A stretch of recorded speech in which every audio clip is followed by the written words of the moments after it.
ایک وقت تھا جب دنیا ظلمت میں ڈوبی ہوئی تھی۔ شرک اور بت پرستی کا اندھیرا ہر طرف پھیلا ہوا تھا۔ لوگ پتھروں کے بنے ہوئے بتوں کو اپنا خدا مانتے تھے، انہی کے سامنے جھکتے، انہی سے دعائیں مانگتے اور انہی سے امیدیں وابستہ رکھتے تھے۔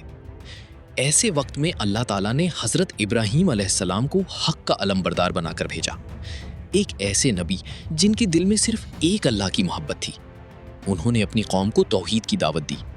ویڈیو آگے بڑھانے سے پہلے اگر آپ ایسی دلچسپ اور سبق آموز کہانیاں پسند کرتے ہیں تو چینل کو سبسکرائب ضرور کر لیجیے اور فرمایا کہ یہ بے جان بت نہ کسی کو فائدہ دے سکتے ہیں اور نہ نقصان۔ مگر قوم نے ان کی بات سننے کے بجائے ان کا مذاق اڑایا۔ حضرت ابراہیم علیہ السلام اپنی قوم کو دیکھتے کہ وہ پتھروں کے سامنے سر جھکا رہے ہیں تو ان کا دل دکھ سے بھر جاتا تھا۔ وہ جانتے تھے کہ سچا معبود صرف اللہ ہے۔ یہی یقین ان کے دل میں آگ کی طرح روشن تھا اور یہی روشنی آگے چل کر پوری تاریخ بدلنے والی تھی۔ ایک دن جب پوری قوم بتوں کی پوجا میں مصروف تھی، حضرت ابراہیم علیہ السلام خاموشی سے بت خانے میں داخل ہوئے۔ انہوں نے کلہاڑا اٹھایا اور ایک ایک کر کے تمام بت توڑ ڈالے، صرف سب سے بڑے بت کو چھوڑ دیا اور کلہاڑا اس کے کندھے پر لٹکا دیا۔ جب لوگ واپس آئے تو چیخ اٹھے، ہمارے خداؤں کو کس نے توڑا؟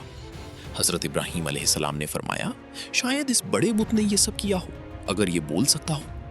قوم لمحے بھر کے لیے خاموش ہو گئی، کیونکہ وہ جانتے تھے کہ بت بول نہیں سکتے، مگر تکبر نے انہیں سچ قبول نہ کرنے دیا۔ انہوں نے فیصلہ کیا کہ حضرت ابراہیم علیہ السلام کو زندہ جلا دیا جائے۔ ایک بہت بڑی آگ جلائی گئی، اتنی بڑی کہ پرندے بھی اس کے اوپر سے نہ گزر سکے۔ پھر حضرت ابراہیم علیہ السلام کو باندھ کر آگ میں پھینک دیا گیا، لیکن اسی لمحے اللہ تعالیٰ نے حکم دیا، اے آگ ابراہیم پر ٹھنڈی اور سلامتی والی ہو جا، اور یوں وہ دہکتی آگ حضرت ابراہیم علیہ السلام کے لیے پھولوں کی سیج بن گئی۔ آگ کے معجزے کے بعد بھی حضرت ابراہیم علیہ السلام کی آزمائشیں ختم نہ ہوئیں۔ ایک وقت آیا جب انہوں نے اللہ تعالیٰ سے دعا کی، اے میرے رب مجھے نیک اولاد عطا فرما۔ اللہ تعالیٰ نے ان کی دعا قبول فرمائی اور بڑھاپے میں انہیں ایک بیٹا عطا فرمایا، حضرت اسماعیل علیہ السلام۔ حضرت ہاجرہ رضی اللہ عنہا ان کی والدہ تھیں۔ پھر اللہ تعالیٰ کا حکم آیا کہ حضرت ابراہیم علیہ السلام اپنی بیوی اور نو مولود بچے کو عرب کی سنسان صحرا میں چھوڑ آئیں۔ تصور کریں، ایک ایسی وادی جہاں نہ پانی، نہ درخت، نہ کوئی انسان، صرف تپتی ہوئی ریت اور خاموش صحرا۔ حضرت ہاجرہ نے پوچھا، کیا آپ ہمیں یہاں اکیلا چھوڑ کر جا رہے ہیں؟ حضرت ابراہیم علیہ السلام خاموش رہے۔ پھر انہوں نے پوچھا، کیا یہ اللہ کا حکم ہے؟ حضرت ابراہیم علیہ السلام نے ہاں میں سر ہلا دیا۔ تب حضرت ہاجرہ نے ایمان سے بھرپور آواز میں کہا، اگر یہ اللہ کا حکم ہے تو وہ ہمیں ہرگز ضائع نہیں کرے۔ وقت گزرتا گیا اور پانی ختم ہو گیا۔ ننھے حضرت اسماعیل علیہ السلام پیاس سے تڑپنے لگے۔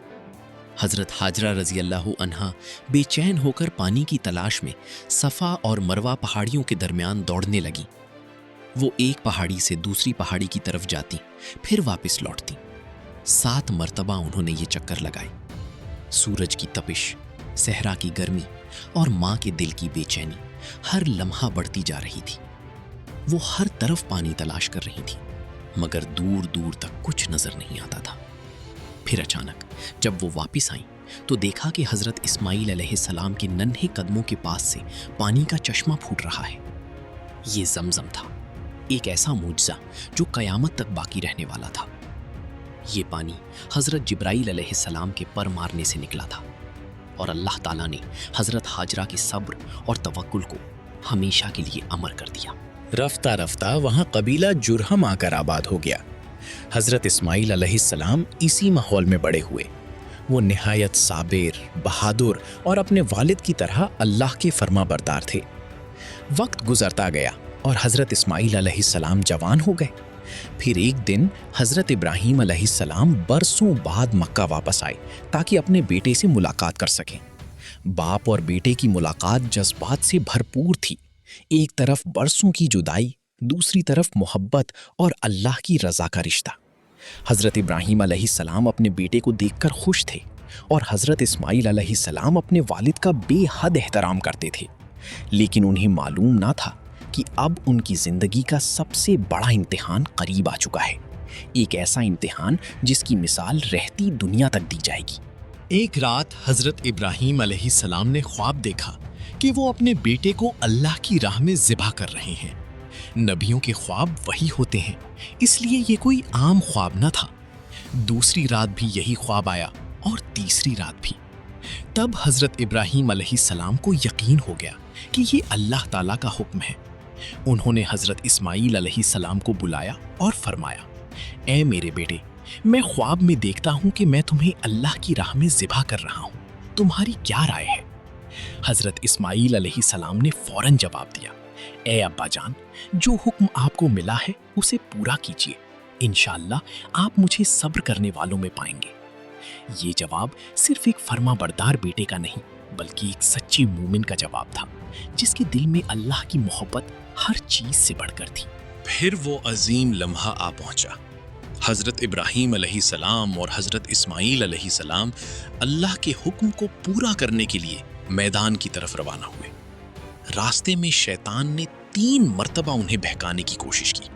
وہ کہتا، کیا واقعی تم اپنے بیٹے کو ذبح کرو گے؟ مگر حضرت ابراہیم علیہ السلام نے ہر بار کنکریاں مار کر اسے دور بھگا دیا۔ یہی وہ مقامات ہیں جہاں آج بھی حجاج کرام رمی کرتے ہیں۔ آخر کار وہ قربانی کی جگہ پہنچ گئے۔ حضرت ابراہیم علیہ السلام نے اپنے بیٹے کو زمین پر لٹایا اور اپنی آنکھوں پر پٹی باندھ لی تاکہ باپ کی محبت ان کے ہاتھ نہ روک دے۔ حضرت اسماعیل علیہ السلام نے کہا، ابا جان، میری رسی مضبوط باندھ دیجیے تاکہ میرا جسم حرکت نہ کرے اور آپ اللہ کا حکم پورا کر سکیں۔